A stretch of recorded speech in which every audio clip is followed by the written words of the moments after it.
everybody, welcome back to another video. I wanted to talk to you before I did those gruesome efforts, but yeah, I just wanted to get them done. So here I am, post efforts. I feel amazing, absolutely cruising on the cycle path, not far from home now, so my ride is complete. I've got like a 20-minute cool down, but the actual meat of the ride was a huge slab of riding at just below threshold. You could almost have called it a time trial. Like, I rode for 50 minutes straight at between like 90 and 96, 97% of FTP, and then I was going to take a 5-minute recovery and then go straight into another 50-minute block of exactly the same intensity. But instead, I already knew maybe near the end of that first 50-minute block that I could probably get away without any rest at all. And the only reason why I put that 5-minute rest in there really was just to give me a bit of a mental break. But because I'm out on the open road and I'm not doing this indoors, then I'm getting a lot of mental break by seeing the surroundings and having to stop at traffic lights or go around roundabouts, or you know, keep an eye on what cars are doing. And there's little micro breaks throughout that 50 minutes. I don't worry about it. Like, you know, if I was doing it indoors, then I would have no breaks and I'd have to factor that in. Hey Lee, what? How you doing, Lee? It's all about adjusting workout sometimes to meet your needs and demands. I'm going quite well. I really want to test my muscle endurance. I really want to test to see where I am and to see if I can maintain that sort of, you know, that just below threshold effort for a long time. So in total it's an hour and 40 minutes at what we call sweet spot, I guess, or just below FTP. And I knew I was feeling good, so I decided to skip that 5-minute block and actually just freewheel for a little bit, going down this little hill actually, and just went straight into the next 50-minute block. And when I started it, I thought, this next 50 minutes I'm gonna nail.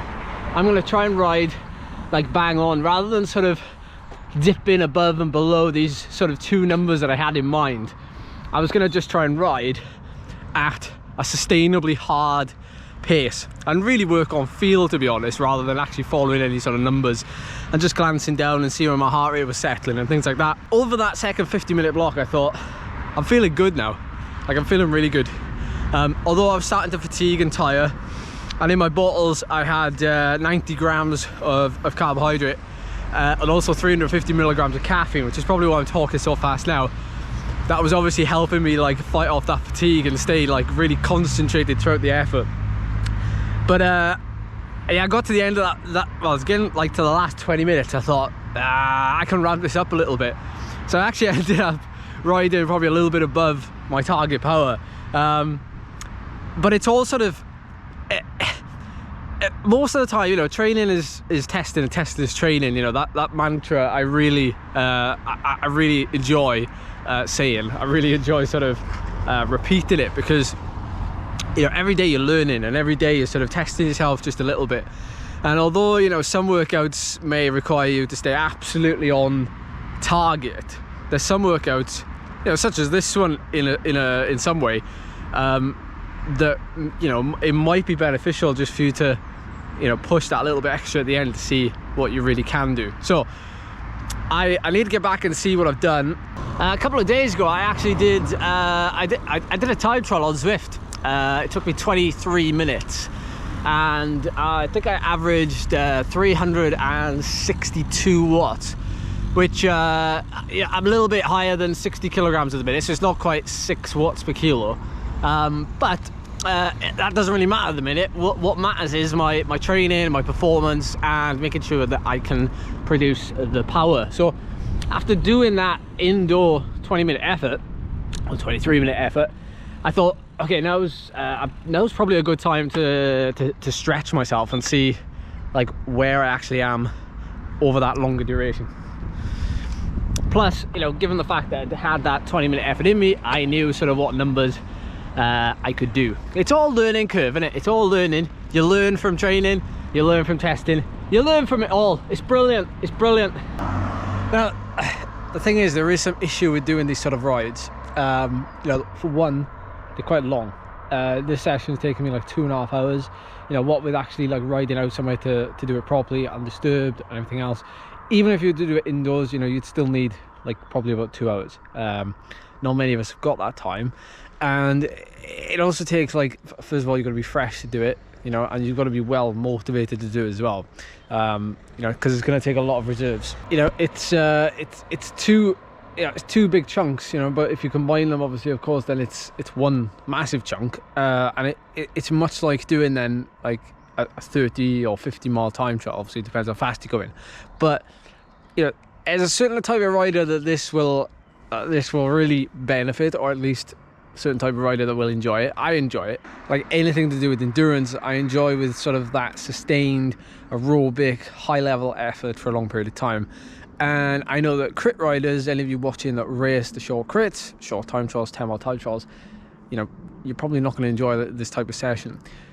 It doesn't actually mean you know, if you don't do it, you don't lose out. You know, it's not something that you have to do to like move on in your training, to know when you're ready to sort of like take on the harder stuff. Sometimes, you know, you do a session because, you know, it makes you feel good, you collect data from it, but, you know, most of the time you can pretty much guess or know from yourself when it's time to move on, when it's time to kick it up a gear. A lot of that helps, you know, feedback with your coach, feedback with yourself, whatever it may be. You know, when you start to get those sensations that you're ready to go up a gear.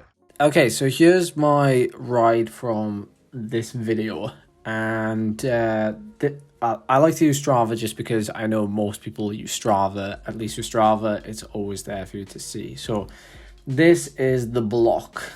As you can see, it's pretty flat, pretty undisrupted road as well. There's a couple of little moments where I talk about me getting a respite and being able to switch off for a little bit. Mental breaks throughout the effort, but yeah, 380 normalized, 315 average, and yeah, a little bit of a rise towards the end. You can see I'm nudging towards the 350 mark as opposed to the 320 mark.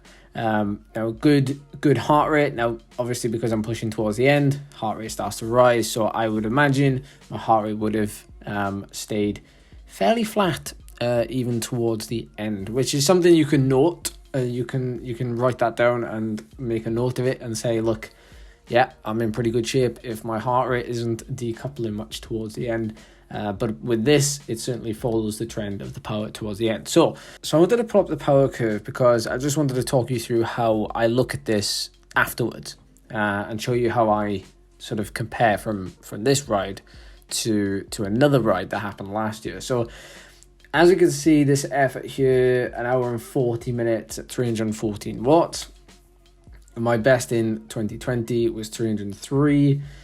And more importantly, 2021 was 322. Now, this was actually done in a time trial. Like, even just looking at the power curve, I'm in a good place aerobically when I'm comparing myself to the 15th of May.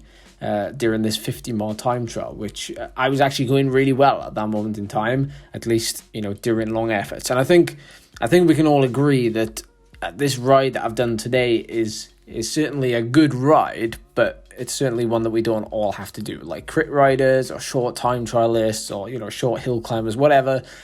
You know, I don't think you necessarily have to do something like this. You know, I'm certainly targeting certain events this year where, you know, this is quite a handy piece of information to have. And this is sort of tracking my modeled FTP and my time to exhaustion. So the general trend you can see, and it depends what time of year we're at, but when I'm in a place where I'm working that time to exhaustion and I'm working on trying to sustain my FTP for longer, you can see that the light blue line is on the rise. Now, when I did the 50 mile time trial last year, it was actually around this area here where I managed to get up to 1 hour and 2 minutes at TTE. My FTP at the time was, let's say, 367. Let's call it 360 to 370 watts. I don't think I actually tested my FTP at this moment in time. So you just have to take what the model is giving you there as a rough guideline. And then as we added more intensity and my FTP started to actually rise, and it did actually rise, even though I never changed it within this, then my time to exhaustion started to drop away, eventually settling at like the 33-minute mark, which kind of makes sense actually, because I did a 15-mile time trial later on in the year, August, September time, and that was 34 minutes, and I managed 380 watts for the 34 minutes. Granted, I didn't actually test. I didn't actually do a ride like I did in this video back then. So we have to take it like on face value. But I am in pretty much the shape I was in May, June time, roughly. End of June, maybe beginning of July. Now that's where I'm going to end this video. I hope you've enjoyed a little bit of insight. The next video is going to be a bit more fun. So apologies if this one's been a bit too data heavy. But that's going to be it from me. Thank you so much for watching. I'll see you in the next one.